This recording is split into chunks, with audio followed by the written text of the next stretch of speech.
কিভাবে বুঝবো যে এটা আল্লাহর পক্ষ থেকে আর এটা আমার দোষ? এই দাগটা আপনি কোথায় টানবেন? কিছু একটা আপনাকে খুব বিরক্ত করছে, আপনি ভাবছেন, ইস, যদি এই সমস্যাটা পার করতে পারতাম জীবন মনে হয় প্রশান্তিতে পরিপূর্ণ হয়ে যেত। আমাদের সবারই জীবনে কোনো না কোনো সমস্যা রয়েছে যা আমাদের শান্তিতে ঘুমাতে দেয় না। আর আমরা ভাবতে থাকি, ওহ ভাই, যদি এই সমস্যাটা চলে যেত অনেক ভালো থাকতাম। কিন্তু জানেন কি হয়? যদি এই সমস্যাটা চলে যায়, পরবর্তীতে আরেকটা এসে হাজির হয়। আর যখন নতুন সমস্যা এসে দেখা দেয়, আপনি ভাবেন পূর্বের সমস্যাটা আরও সহজ ছিল। এই পৃথিবীর জীবনে আপনি কখনো সমস্যা ছাড়া থাকতে পারবেন না। যদি সমস্যা চলে যেত, তাহলে ইয়াকুব আলাইসাল্লামের জন্য আমাদের তুলনায় অনেক আগেই সেটা দূর হয়ে যেত। যদি ঈমান থাকার মানে হয় আপনার কোনো সমস্যা থাকবে না, তাহলে মরিয়ম আলাইসাল্লামের কোনো সমস্যা থাকা উচিত ছিল না। রাসূল সাল্লাল্লাহু আলাইহি সাল্লামেরও কোনো সমস্যা থাকার কথা ছিল না। আল্লাহর কাছাকাছি মানুষদের জীবনী পড়লে আপনি দেখবেন তাদের জীবন ছিল সমস্যায় পরিপূর্ণ।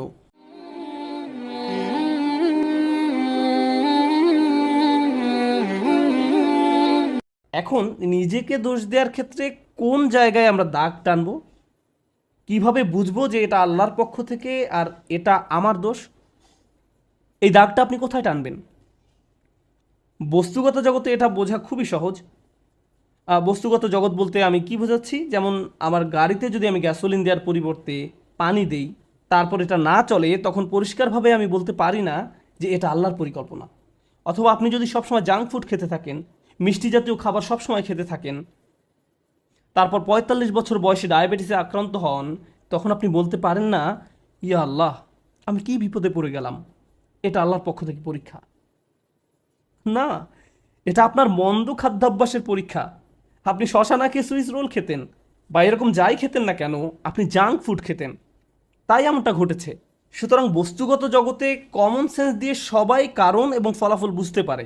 নৈতিক জগতে আপনি সালাত মিস করলেন কারণ দেরিতে ঘুম থেকে জেগেছেন, ফজর নামাজ পড়তে পারেননি, এখন দেরিতে পড়েছেন। একই দিনে আপনার একটা চাকরির ইন্টারভিউ ছিল, ইন্টারভিউ ভালো হয়নি, তখন আপনি ভাবতে থাকলেন এমনটি ঘটেছে কারণ আমি সালাত মিস করেছি। এখন এর উত্তর হলো, সালাত মিস করার কারণে এমনটি হতে পারে, আবার নাও হতে পারে। নিশ্চিত করে জানার কোনো উপায় নেই। আপনি বা অন্য কারো পক্ষে এর আসল কারণ জানা কখনোই সম্ভব না। কিন্তু যে জিনিসটি আপনাকে সাহায্য করবে তা হলো, আল্লাহ বলছেন, আমি আমার বান্দার নিকট তেমন যেমনটি সে আমার সম্পর্কে ধারণা করে। আপনি যদি ধারণা করেন নামাজ মিস করার কারণে আল্লাহ আপনার উপর প্রতিশোধ নিয়েছেন, তাহলে আপনার নিকট আল্লাহ তেমনই। কিন্তু আপনি যদি এভাবে চিন্তা করেন যে আমি আমার যথাসাধ্য চেষ্টা করেছি, ইন্টারভিউতে ভালো উত্তর দিয়েছি, এটা সম্ভবত আমার জন্য ভালো চাকরি নয়, যদি ভালো চাকরি হতো তাহলে আল্লাহ আমার জন্য এর ব্যবস্থা করে দিতেন। এখন আপনার যদি এই দৃষ্টিভঙ্গি থাকে, তাহলে আপনার সকল ভুল ত্রুটি সত্ত্বেও আল্লাহ আপনার নিকট তেমনই। আমাদের দায়িত্ব হলো যখন আমরা ভুল করি তখন ইস্তেগফার করা। আল্লাহর প্রতিশোধের জন্য অপেক্ষা করা আমাদের কাজ নয়। ব্যাপারটা বুঝতে চেষ্টা করুন। আমাদের কাজ এটা নয় যে, ওহ, আমি তো পাপ করে ফেলেছি, এখন আল্লাহ কোনো না কোনোভাবে আমাকে শাস্তি দিবেন। এজন্যই আল্লাহ বলছেন, অমা আসাবাকুম মিন মুসিবাতিন ফাবিমা কাসাবাত আইদিকুম, তোমাদের উপর যেসব বিপদ আপদ পতিত হয় তা তোমাদের কর্মেরই ফল। তোমরাই তোমাদের দুই হাতে এটা অর্জন করেছো, তুমি নিজেই নিজের জন্য এটা ক্রয় করেছো। এমনকি আধ্যাত্মিক জগতেও আমাদের কর্মের কারণে আমাদের উপর বিভিন্ন বিপদ আপদ পতিত হতে পারে। যেমন আপনি যদি ক্রমাগত মাতা পিতার সাথে খারাপ আচরণ করতে থাকেন এবং আপনার উপর কোনো মুসিবত আরোপিত হয়, এতে সম্ভবত কোনো কানেকশন রয়েছে। এই সমস্ত ক্ষেত্রে আল্লাহ কি করেন? ওয়াইফু আন কাসির, এবং তিনি তোমাদের গুনাহ ক্ষমা করে দেন। বস্তুগত জগতে আপনি যদি 2 তলার ছাদ থেকে লাফ দেন, ফলাফল ভোগ করতে হবে। আল্লাহ বলবেন না যে এইবার আমি তোমার পা ভাঙবো না। না না, যা ঘটার তা ঘটবে। আগুনে যদি হাত রাখেন তা পোড়া যাবেই। আল্লাহ বলবেন না যে তুমি তো আজকে ফজর নামাজ পড়েছো, তোমার হাত পুড়বে না, এমনটা ঘটবে না। কিন্তু যখন আধ্যাত্মিক জগতের কথা আসে, তিনি বলছেন ওয়াইফু আন কাসির, তিনি সাথে সাথেই প্রতিশোধ নেন না। আল্লাহ এভাবেই আমাদের সাথে আচরণ করেন, ওয়াইফু আন কাসির। এই ব্যাপারটা আমাদের মনের মাঝে গেঁথে নিতে হবে। যে কারণে আমি আজ এই আলোচনার সূত্রপাত করলাম তা হলো, আমাদের উম্মায় প্রতিদিন যে আধ্যাত্মিক অপরাধটি সংঘটিত হয়, তা হয় একজন স্নেহের মানুষের হাতে অন্য একজন স্নেহের মানুষের, পিতামাতা, স্বামী স্ত্রী। কখনো কখনো আমরা আমাদের স্নেহের মানুষদের সবচেয়ে জঘন্য কথাটা বলে বসি। মাঝে মাঝে আমরা সেসব কথা বলে আল্লাহর নামে। তুমি যা করছো তার জন্য আল্লাহ তোমাকে শাস্তি দেবেন। একদিন তোমাকে বিচারের কাঠগড়ায় দাঁড়াতে হবে। তুমি যা করছো তা আল্লাহ কোনোদিন ক্ষমা করবেন না। মা তার সন্তানকে এভাবে বলে, স্ত্রী স্বামীকে বলে, ভাই বোন একে অপরকে বলে। মনে হয় যেন আল্লাহ কোনো রাগান্বিত অস্ত্র যা আপনি যে কোনো সময় প্রয়োগ করতে পারেন। কারণ কারো উপরে আপনি অসন্তুষ্ট, তাই আল্লাহ অবশ্যই তার উপর অসন্তুষ্ট, এবং আপনি এভাবে আল্লাহকে ব্যবহার করতে পারেন। এটা আমাদের স্থান নয়। অনেক মানুষের ক্ষেত্রে তারা এই ধরনের কথা এত বেশিবার শুনেছে যে তারা আল্লাহর নিকট থেকে অনেক দূরে সরে গিয়েছে। তারা তাদের প্রিয় মানুষগুলোর কাছ থেকে এমন কথা শুনেছে।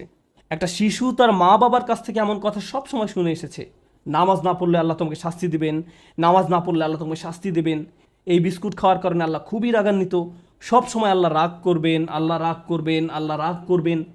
এই ছেলেটি যখন 16-17 বছর বয়সে পৌঁছায়, সে আল্লাহর সাথে তখন আর কোনো সম্পর্ক রাখে না। যখন সে শুনে আল্লাহ দয়ালু, ক্ষমাশীল, তার তখন এই কথা বিশ্বাস করতে কষ্ট হয়। কারণ আল্লাহ সুবহানাহু ওয়া তাআলা সম্পর্কে এমন ধারণা নিয়ে সে বড় হয়নি। তার কাছে মনে হয় প্রতিবার সে আল্লাহর কারণেই সমস্যায় পতিত হয়েছে। তারপর এই পিতামাতাই বলেন, আমরা তো এই ছেলেকে ছোটবেলা থেকেই ইসলাম শিখাচ্ছি, আমি জানি না কেন সে ইসলাম থেকে দূরে সরে যাচ্ছে। কিন্তু কোন আল্লাহ সম্পর্কে আপনি তাকে শিক্ষা দিয়েছেন? একজন রাগান্বিত আল্লাহ, এমন আল্লাহ যিনি শুধু শাস্তিই দিতে চান। অথচ আল্লাহ বলছেন, মা ইয়াফআলুল্লাহু বিআযাবিকুম, তোমাদের শাস্তি দিয়ে আল্লাহ কি করবেন?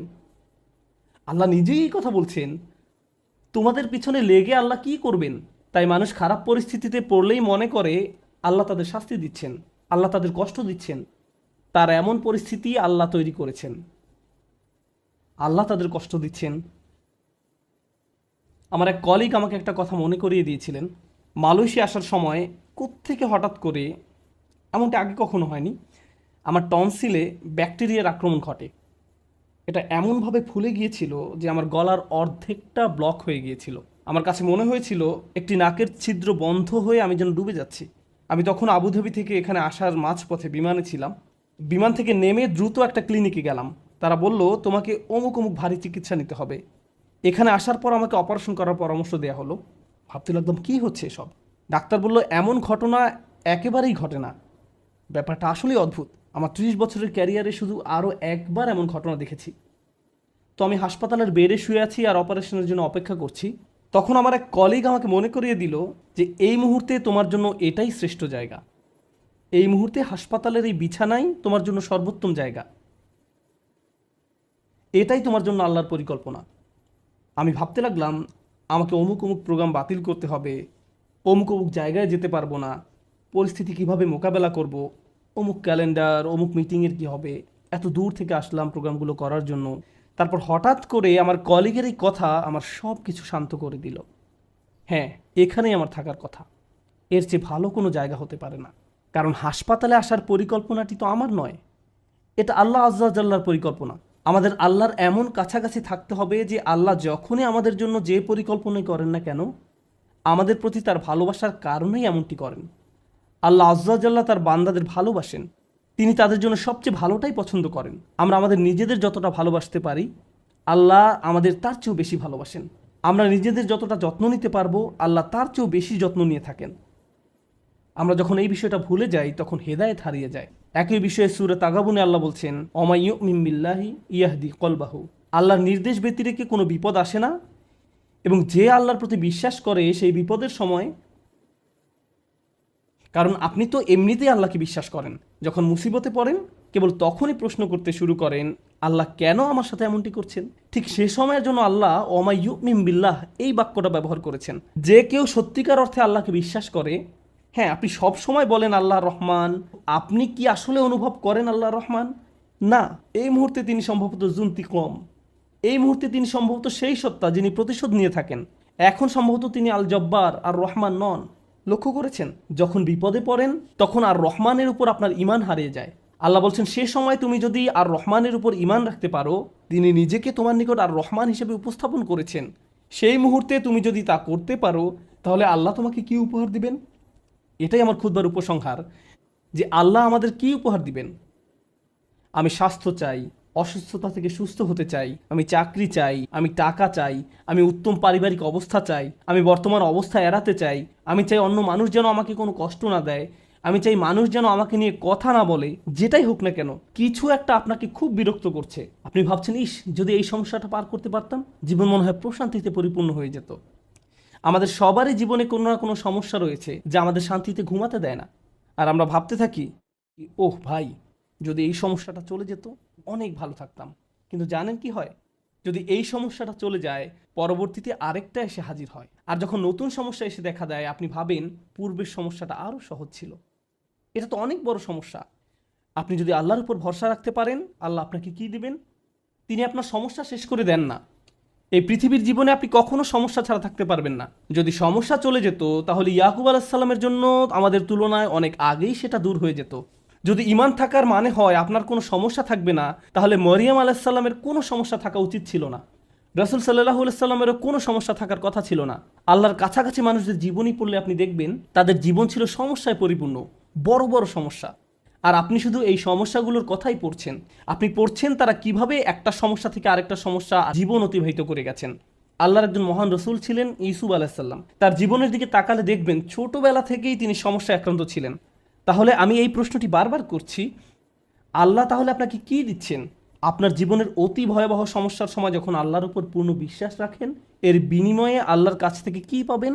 যখন মানুষ আপনাকে বলতে থাকে আল্লাহ তোমাকে অপছন্দ করেন, তাই তোমার জীবনে এসব ঘটছে, বিপরীতে আপনিও ভাবতে শুরু করে দেন আল্লাহ মনে হয় আমাকে শাস্তি দিচ্ছেন, তাই আমার জীবনে এসব বিপদ আপদ ঘটছে। সেই মুহূর্তে যদি আপনি আল্লাহ সম্পর্কে সুধারণা পোষণ করতে পারেন, আল্লাহর প্রতি ভালোবাসা, নির্ভরতা এবং বন্ধন বজায় রাখতে পারেন যে না, আল্লাহ আপনাকে কখনো ছেড়ে যাবেন না, এর বিনিময়ে তিনি আপনাকে কি দেবেন? তিনি সে লোকের হৃদয়কে পথ দেখান। আমি আপনাদের গ্যারান্টি দিচ্ছি, যদি আপনার সমস্যা চলে যায়, যদি সে সমস্যাটা অর্থ সংক্রান্ত হয়ে থাকে, এরপর অর্থ আসতে থাকে, যদি এটা পারিবারিক সমস্যা হয়ে থাকে এবং সমস্যাটা দূর হয়ে যায়, এই দুনিয়ার কোনো অর্জনই সেই একটা গিফটের তুলনায় কোনো মূল্য বহন করে না। আর সে একটি গিফট হলো ইয়াহদি কলবাহু, তিনি সে লোকের হৃদয়কে পথ দেখান। আপনার অন্তরে প্রশান্তি থাকবে, জীবনে যাই ঘটুক না কেন আপনার মুখে তখনও হাসি থাকবে। তখন মানুষ আপনার দিকে তাকিয়ে বলবে, আরে তুমি হাসছো কেন? তুমি কিভাবে ঠিক আছো? দেখো না তোমার কি অবস্থা হয়েছে। আপনি তখন বলবেন, হ্যাঁ সব ঠিক আছে। যদি আপনি এই আচরণ রপ্ত করতে পারেন, এমন অনেক মানুষ রয়েছে যাদের টাকার কোনো অভাব নেই, তারপরেও তারা ঘুমাতে পারে না। আপনার কল্পনায় যেসব কিছু মানুষের জন্য সুখ নিয়ে আসার কথা, তার সবই তাদের আছে, কিন্তু তবু তাদের মানসিক শান্তি নেই। তাদের নেই সেটা। তারা নিজেদের উপর খুশি নয়, বিভিন্ন রকম ড্রাগ এবং মদ পান করে, বাস্তব দুনিয়া থেকে নিজেদের সরিয়ে রাখে। তারা বাস্তবতার মুখোমুখি হতে পারে না। অন্য মানুষরা তাদের ভিডিও দেখে বলে, ওয়াও, তাদের বাচ্চাদের দোলনাটা কি সুন্দর, তাদের গাড়িটাও কি চমৎকার, আমরাও এগুলো চাই। ইয়া লাইতালানা মিসলা মা উতিয়া করুন, ইস কারুনের যা আছে আমার যদি তা থাকতো। বসের মতো জীবন। পক্ষান্তরে আপনি যদি আল্লাহর দিকে ফিরেন, তাহলে তিনি আপনাকে এমন কিছু দান করবেন যা কোনো টাকার অঙ্কে কেনা সম্ভব নয়। খ্যাতি বা জনপ্রিয়তা যা আপনাকে দিতে পারবে না। আর তা হলো ইয়াহদি কলবাহু, তিনি আপনার হৃদয়কে পথ দেখাবেন। এটাই ইমানের সর্বশ্রেষ্ঠ পুরস্কার। এটাই হলো বিপদে পড়ার সর্বশ্রেষ্ঠ পুরস্কার। এখন আলোচনার উপসংহারে এসে বলতে চাই, মানুষ অনেক সময় বিভিন্ন সমস্যায় আটকে পড়ে। আপনি আটকে পড়েছেন, আমি আটকে পড়েছি। কখনো কখনো আমরা এখান থেকে মুক্তির কোনো উপায় দেখি না। ওই পরিস্থিতিগুলো হলো আমাদের আল্লাহর পক্ষ থেকে সর্বশ্রেষ্ঠ উপহার দেওয়ার একটা উপায়। ওই পরিস্থিতিগুলোতেই তিনি আমাদের অন্তরগুলোকে পথ প্রদর্শন করেন। আমরা যদি কেবল সেই পরিস্থিতিগুলো ব্যবহার করে আল্লাহকে পেতে পারি, আল্লাহর সাথে কথা বলতে পারি, এর জন্য আপনাকে আরবি জানতে হবে না, এর জন্য আপনাকে অনেক বেশি কোরআনও জানতে হবে না। জাস্ট আল্লাহর দিকে প্রত্যাবর্তন করুন আর বলুন, ইয়া আল্লাহ, আপনি তো সর্বশ্রেষ্ঠ পরিকল্পনাকারী। ইয়া আল্লাহ, আপনার মতো কেউ আমাকে ভালোবাসে না, কেউ আমার প্রতি আপনার মতো যত্নবান নয়। এটা কখনোই সম্ভব নয় যে আপনি আন্তরিকতার সাথে আল্লাহর নিকট হেদায়েত কামনা করবেন আর তিনি আপনাকে ফিরিয়ে দেবেন। আপনি যদি আল্লাহর কাছে একটা গাড়ি চান, তিনি হয়তো আপনাকে তা নাও দিতে পারেন। একটা বাড়ি চান, তিনি হয়তো আপনাকে তা নাও দিতে পারেন। আপনি যদি তার নিকট আপনার রোগ ভালো করে দেওয়ার জন্য দোয়া করেন, হয়তো তিনি ভালো করবেন অথবা ভালো করবেন না। কিন্তু একটি বিষয়ে নিশ্চিত তিনি আপনাকে দিবেন, যদি আপনি আন্তরিকতার সাথে প্রার্থনা করেন, আর তা হলো হেদায়েত। তার সন্তুষ্টিপ্রাপ্ত বান্দাদের দলে চলার পথ, গাইডেন্স, তিনি আপনাকে এটা দেবেন। আর যখন তিনি আপনাকে এটা দান করবেন, তখন এমনিতেই অন্য সব সমস্যার সমাধান হয়ে যাবে। আল্লাহ তাআলা আমাদেরকে সেসব মানুষদের অন্তর্ভুক্ত করুন যারা সত্যিকার অর্থে তার নিকট হেদায়েত চায় আর আমাদের জীবনের সকল সমস্যাগুলোকে তার কাছাকাছি হওয়ার মাধ্যমে পরিণত করুন, যেন তার নিকট থেকে আমরা হেদায়েত পেতে পারি।